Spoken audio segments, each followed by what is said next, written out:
What's up, my Evo friends? Welcome back to the channel. Finally back working on the Evo. Had to take some time off to work on the truck. That's actually what I did in the last video. If you didn't catch it, go check it out. I had some brake issues on it. It ended up being the vacuum pump that needed to be replaced. In the last Evo video, I finished repainting the door. This was my first real big panel, real big piece, and it did not come out as good as I wanted it to. From right here, it probably looks pretty good. There's a lot of dirt and dust nibs right in here. And then over here, just on this side, and then right up here up top, there's a few fish eyes. There's probably 6 or 7 in total. The fish eyes, they are kind of deep, and so I was probably gonna have to repaint it anyway. But the main reason why I'm gonna have to repaint the door is the body work is not perfectly smooth. I'm gonna show it in the light here in a second, but right up here up top, and then right over here, and then there's a little bit right down here at the bottom. It's where I sanded with the 180 grit and I didn't spray primer over it, and so when I laid that base coat over the top of it in a certain light, you can see those low spots. I do not want 9 or 10 layers of paint on this panel, so I am going to be trying to strip this thing down to almost bare metal if I can, and then hopefully I can lay down some primer and get it all blocked out.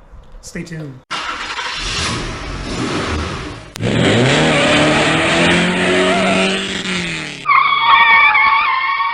Let me show you all of these imperfections here really quick. Hopefully you can see everything. The fisheye right in there. There's another one right there. There's another one right up in here. There's 1, 2, 3.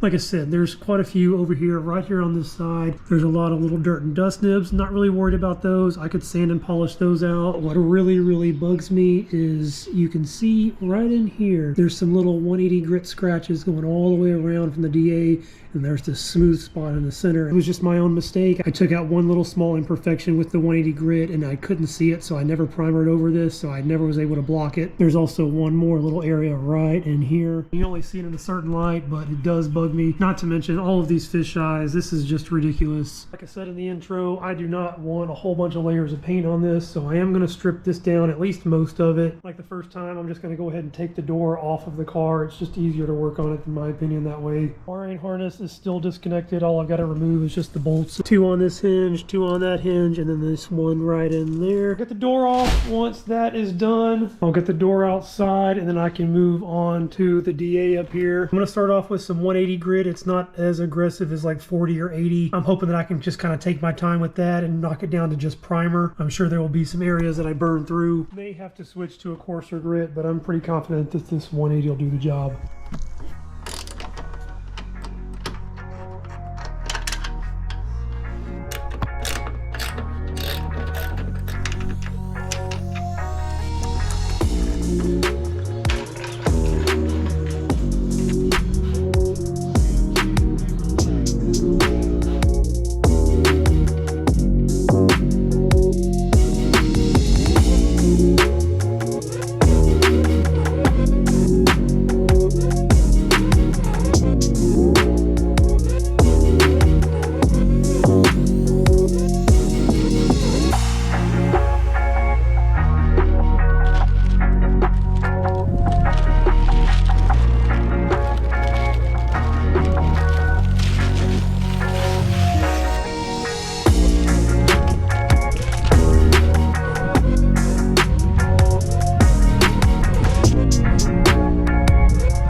The door is all sanded down for the most part. It took me a couple of days. I also used a number of different products. For anyone else that's wanting to do this, let me just let you in on what I used and what worked and did not work. First thing that you saw me using was my DA sander, and I tried using 180 grit. There were just so many layers of paint on there, it was going to take forever to finally get through. I ran up to Harbor Freight. I bought some 80 grit. It actually goes all the way down to 40. They have 60, but I used the 80. I started up here. I did all of this with this DA. The issues that I was having is this thing consumes a lot of air, and my little small compressor over here just wasn't enough to keep up. So I would have to stop, wait for it to refill with air. I'd blow everything off, and then I would have to go back at it. Once I moved down to this bigger middle section here, I realized this thing was just not going to cut it. I didn't even think of using this thing at first. This is my polisher that I used when I did the car. I put a ceramic coating on the entire rest of the car. I used this to polish out all the swirls and scratches beforehand. Didn't really think of using this as a sander. This thing has a very long throw on it. Not to mention I can just keep it running at full speed all the time. As you saw, once I switched over, I was able to cut through all of this really quick. Once I got the majority off, you can see that the white is still here on the edges. I didn't want to go too far. I didn't want to burn through too bad on all of these creases. Just went back by hand with my sanding block. I started with the 80 grit on just areas that were really heavy. Once I was completely done with the 80 grit, everything how I liked it, I switched over to the 180 grit. All I did was go around all of the edges just to refine the scratches. I'm hoping that once I lay the primer on there, it'll just make it a lot less work to have to go over all of that. For this center right here, I'm not sure if I did this correctly or not. I'm going to play around with it, I think, some more before I actually lay down the primer. These edges just feel really heavy here. Like I can actually feel it down here on all of this. This actually all feels really smooth. To initially knock down all of the paint, this is what I use. Can't really use a DA to get in there. I can't really use a block because it's not straight. It's all rounded out. So this is the only thing I could find. I also picked up a couple of these nylon wheels, but they just weren't knocking the paint down fast enough. This is a polycarbide wheel, I believe is what it is. And this thing definitely does quick work of knocking that paint down. Problem is it really gets into the edges. It doesn't feather everything out nice and evenly like the DA does on these flat panels. I am going to go back over this some more. I'm just going to try to do it by hand just to kind of feather everything out a little bit better. Aside from that, everything else is completely done on the panel. I'm ready for primer. I'm going to get the garage ready. I will get the garage all masked off. I'll start right here and then I'll come over. This will be my main light that'll cover everything. I'm going to get my air supply hooked up. I am changing this up a little bit just because of the issues that I had with the clear coat last time. I'm not certain that it was my air supply. It could have just been a contaminant on the panel itself, but those fish eyes that were on there really concerned me with this. For the primer, I'm not so worried about it. It's going to be sanded down anyway. I'm going to get all of that set up. Like I said, I'm going to work on the door handle just a little bit more.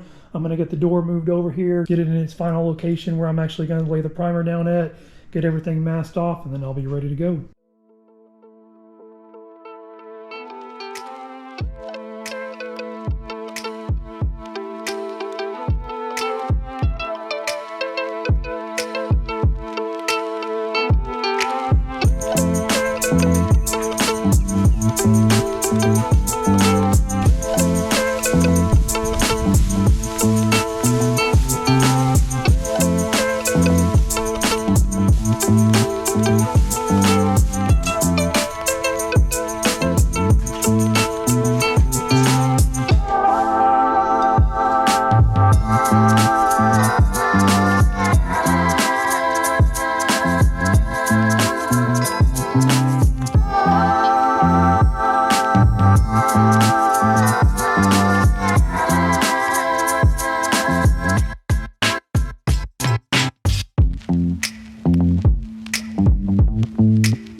garage is all masked off. You can see the door in there. I use this stuff every time I paint. This is usually the little quadrant that I paint in. I put a light in over here. Stuff is great. I get it off of Amazon. It comes in, I believe, a 65-foot roll, and I get the 12-foot length. Gives you plenty of room down there at the bottom to put some anchors. You can see here I just use my jack stands. They work pretty good. I also got the door all masked off. I use the exact same thing. So one roll will actually tape this garage off this little quadrant here twice, and then I have a little bit left over, and what I use that for is to take stuff off like this. Works out really well. I just drape it over the whole stand, lay the door on top, and then I can just kind of wrap everything up around it. All the edges are back masked. I just pull the plastic up and attach it. I did take some 180 grit by hand and just kind of go in there. All the areas that I could still see the white, that's where I really hit, and then I waited for it to feather out a little bit better. When I touch it, it actually feels like it's pretty seamless. I don't feel any high edges. I also got my air supply ready. I'm really hoping that this works out good. I have never done it this way. This red hose, this is the hose that I use for everyday use. I don't put any kind of filtration through it.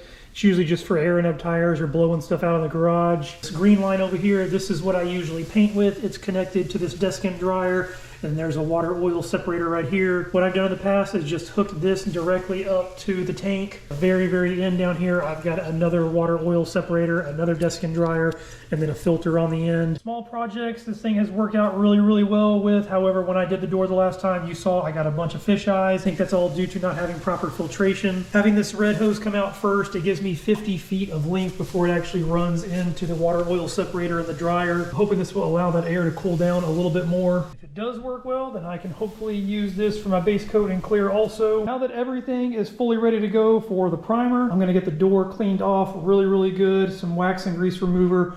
Wipe it down probably 4 or 5 times. Decided to do something a little bit different with the primer also this time. Usually I just use the gray primer. It doesn't really matter what I'm spraying over it. The gray always seems to work pretty good. However, when I sprayed the base in clear last time, it didn't match the panel exactly. Not sure if that's due to the primer or if the base coat just needs to be tinted a little bit, but I went ahead and did this anyway. Got some black primer, and what I'm going to do is actually mix these two so that it matches the OEM primer. You can see down here this light gray. This is what I used before. All of these dark gray edges. This is the OEM primer. You can see up here how much darker this is and this gray that I used. Not sure if it'll make that much of a difference, but I wanted to go ahead and try it out anyway. I also bought a new primer gun. I'm not using my purple gun from Harbor Freight anymore. This thing was pretty much just as cheap off of Amazon. However, this thing was pretty cool. It came with a 1.4 tip, 1.7, and a 2.0. The 1.4 is what it came with on there. I changed it out to the 1.7. Should help me to lay down a little bit more material on there. My plan originally was to finish actually blocking this thing in this video, but I don't think that I'm gonna have time. Easter weekend is coming up and I'm not gonna have a chance to work on it, so I really wanted to get some more Evo content out there. So I'll be saving that for the next video. I'm gonna get the panel cleaned up over there. I'll get the fan turned on. I'm gonna get the primer all mixed up, get it laid down, and hopefully no fish eyes this time.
Front door is fully primered. Very happy to see that it kept most of the body lines looking very, very nice and sharp. Makes me feel good about my sanding. I'm hoping that blocking this thing straight shouldn't be that big of a deal. Color is a tad darker than what I really wanted it to be. I did a 50-50 mixture with the gray and black. Probably should have done 75-25. Once you actually start sanding, the color of the primer starts to get a little bit lighter. If you look at the primer really closely, you can see that there is a lot of texture in there. My air pressure, I spray the primer at about 18 to 20 psi. When I was cleaning the gun afterwards, I noticed that the 1.7 tip was not flowing very well. I think if I was using the primer as a sealer or something like that, had a little bit of extra reducer in there, it would have flowed a little bit better. With a mixture of just primer and hardener, I probably should have used the 2.0 tip. Again, no big deal. Everything is going to get sanded, everything's going to get blocked. One thing to note especially, I did not get a single fisheye in the primer. I feel like the clear coat is more prone to fisheye, but the primer will do it also. I've seen it do it. Primer, it's not so much of a big deal because you can always sand it down, but this is a very, very good sign. This gives me very, very high hopes for the base coat and clear this time. I'm really hoping that adding this 50 foot of air hose before it hits the water separator and the desiccant dryer down here is what really made the difference. I may have to take this thing off of here and drain it every now and again if it collects water down there. Very, very, very happy to be done with this step though. It was a lot of work sanding everything down. I don't feel like the whole lot was really done in this video, but I definitely put a whole lot of work into it. Like I said, I'm going to be saving the blocking for the next video. Hopefully I can get it in base and clear also. I really hope you guys enjoyed the video. Hit that subscribe button if you haven't already so you can finally see this thing being painted again. And I will catch you guys next time.